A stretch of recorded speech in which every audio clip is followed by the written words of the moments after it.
Alors je vous présente mon Paul en plastique, Paul McCartney qui me surveille. Her Majesty's a pretty nice girl, but she doesn't have a lot to say.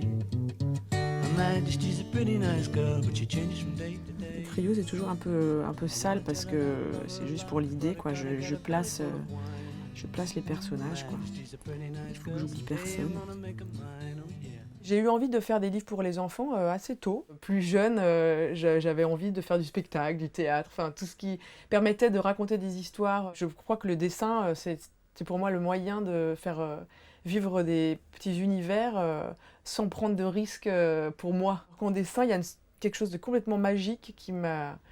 Enfin, que j'ai toujours trouvé magique, quoi. On peut faire de grands écarts à des personnages sans se faire mal, c'est génial. Voilà. Je crois que j'ai pas forcément envie de m'adresser aux enfants, très sincèrement. J'aimerais bien m'adresser aux adultes aussi. J'ai pas choisi de faire des livres pour les enfants. L'écriture est venue un peu comme ça avec le dessin, en fait. Cette façon de raconter pour la jeunesse me plaît bien parce qu'il y a une sorte de liberté qui me va bien, quoi. Donc non, c'est vraiment le tout premier personnage de série, on va dire, que j'ai imaginé chez Tourbillon. J'ai trouvé l'ornithorynque que j'avais jamais dessiné d'ornithorynque, et puis je voyais peu de personnages héroïques, enfin, les héros ornithorynques n'étaient pas très courants. On est arrivé à faire des petits livres où vraiment Non a des problèmes existentiels. C'est-à-dire qu'il se réveille tout le temps avec un souci. Par exemple, là, il cherche un truc. Il a perdu un truc. Mais il sait plus ce que c'est. C'est ce qui est récurrent chez Non, c'est une espèce d'incertitude, mais pas très claire.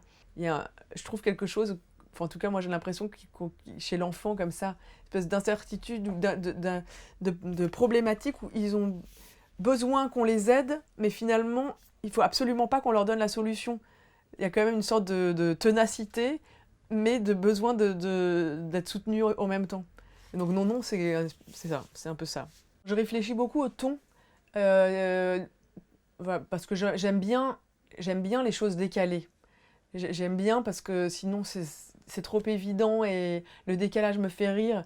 Enfin, je trouve qu'avec le décalage, on peut raconter les pires choses.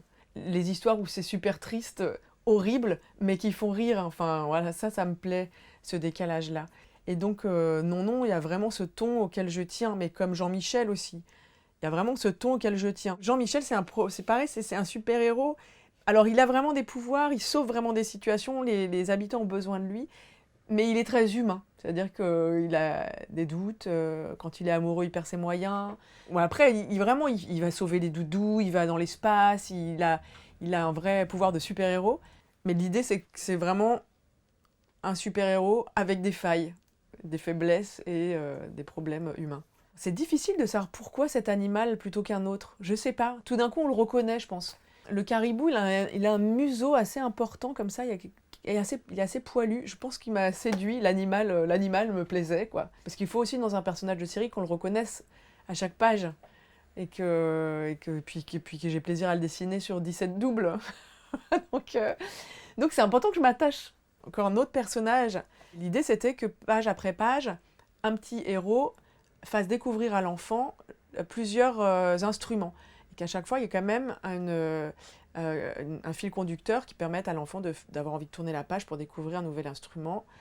C'est une balade en fait, les Paco. Donc ça va être un repère visuel, ce petit chien. Et en effet, là, je dois illustrer surtout un son, une atmosphère musicale, ce qui est très intéressant. Quelle image va rester dans la tête de l'enfant quand il va écouter ce petit morceau, quoi. Donc c'est à ça que je pense. Alors je vais vous lire un petit extrait de Monsieur Pistache arrêté qui a été écrit par Julien Bert et que j'ai illustré. Le 11 mai dernier, au milieu de l'après-midi, Monsieur Pistache s'échappe d'une boîte de pistaches qui était sur la table du salon. C'était au 3e étage du 14 rue d'Essai, Paris, France, Terre. La fenêtre était ouverte. Il se laissa glisser le long de la gouttière et arriva dans la rue. Il était vraiment très petit. « Ah, c'est merveilleux d'être libre !» s'écria M. Pistache. Il regarda autour de lui, vit beaucoup d'agitation et remarqua une forme qui surplombait la ville. Curieux, il décida d'aller voir de plus près. Oh, comme c'est grand, comme c'est beau! Quelle ingéniosité, tous ces boulons, toutes ces vis! Au pied de la tour, il regarda avec intérêt un écrou. Tiens, comme c'est drôle, se dit-il. Il s'y agrippa de toutes ses forces et le fit tourner, et tourner, et tourner, jusqu'à ce qu'il dévisse entièrement. Il y eut un grincement étrange, très fort, mais il ne se rendit compte de rien et s'éloigna gaiement en pensant « Quelle belle journée !»« Monsieur Pistache, arrêtez, vous avez fait tomber la tour Eiffel !» Her Majesty's a pretty nice girl, but she changes from day to day.